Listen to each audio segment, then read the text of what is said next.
तमीज से बात करिए, मैं सीनियर हूँ आपका। और अब संदीप भैया छोटे नौकर लग रहे। लव जिहाद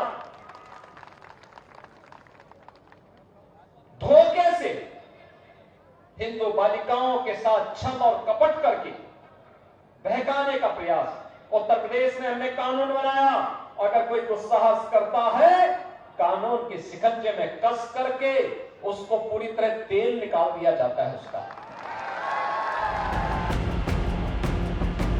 तो सुना आपने, यूपी के सीएम योगी आदित्यनाथ कह रहे हैं कि यूपी में लव जिहाद का दुस्साहस करने वालों का कानून के शिकंजे में कसकर तेल निकाल दिया जाता है। ये बयान सीएम योगी ने यूपी में नहीं बल्कि छत्तीसगढ़ में दिया है। छत्तीसगढ़ में चुनाव की सुगबुगाहट तेज है, ऐसे में पार्टियां पूरा दमखम लगाकर मैदान में उतरी हुई हैं। इसी बीच सीएम योगी भी छत्तीसगढ़ पहुंचे, जहां उन्होंने एक जनसभा को संबोधित करते हुए कांग्रेस को घेरा और इसी बीच लव जिहाद के मामले पर एक बड़ा बयान दे डाला है। सीएम योगी ने कहा कि कांग्रेस ने छत्तीसगढ़ में लव जिहाद के लिए वर्ग विशेष के लोगों को प्रोत्साहित और संरक्षित किया। यूपी में ऐसा करने वालों का पूरी तरह से तेल निकाल दिया जाता है। इसी के साथ उन्होंने छत्तीसगढ़ की वर्तमान सरकार को जमकर घेरते हुए बड़े आरोप लगाए हैं। इस सरकार ने अपने घोषित एजेंडे के तहत छत्तीसगढ़ में रामनवमी के जुलूस पे लाठीचार्ज करवाती है, पर्व और त्योहारों को शांतिपूर्ण तरीके से नहीं मनाने देती है, लेकिन दूसरी तरफ लव जिहाद के लिए वर्ग विशेष के उपद्रवियों को प्रोत्साहित करके संरक्षण भी देने का काम करती है। लव जिहाद धोखे से हिंदू बालिकाओं के साथ छल और कपट करके बहकाने का प्रयास। उत्तर प्रदेश में हमने कानून बनाया, अगर कोई दुस्साहस करता है कानून के शिकंजे में कस करके उसको पूरी तरह तेल निकाल दिया जाता है उसका।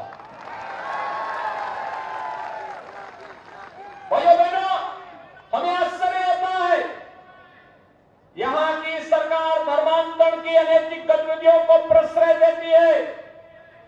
भोले भाले गिरिवासी, वनवासी, आदिवासियों को बहका करके उन्हें अपनी व्यवस्था के खिलाफ भड़काने का कार्य करती है और भाइयों बहनों उन्हें सुविधाओं से वंचित करके बहकाने का जो पाप यहां की सरकार कर रही है यह क्षम्य पाप है। आप याद करिए, जिन बंधुओं ने हजारों वर्ष पहले त्रेता युग में प्रभु श्री राम के साथ खड़े होकर के उस समय इस पूरे क्षेत्र को राक्षस विहीन किया था, आज उन बंधुओं के साथ छल, ये तो भगवान के साथ छल करने जैसा है। और इसीलिए आज मैं आपका आह्वान करने के लिए आया हूं। एक कांग्रेस एक तरफ अन्याय कर रही है, अत्याचार कर रही है, भ्रष्टाचार फैला रही है, अराजकता फैला रही है, राम भक्तों को लाठीचार्ज करवाती है, तो दूसरी ओर इस सरकार के द्वारा लगातार यहां के लोगों को, यहां के नागरिकों को विकास की योजनाओं से वंचित करने का पाप भी किया गया। तो सीएम योगी के बयानों पर जमकर तालियां भी बजी हैं और जनता में खासा जोश भी देखा जा रहा है। हालांकि उनकी बातों का छत्तीसगढ़ की जनता पर कितना असर होगा ये तो चुनाव के नतीजों के बाद ही पता चलेगा। अब देखना दिलचस्प होगा कि यूपी सीएम के इस बयान पर कांग्रेस की तरफ से क्या प्रतिक्रिया आती है। ब्यूरो रिपोर्ट, यूपी तक।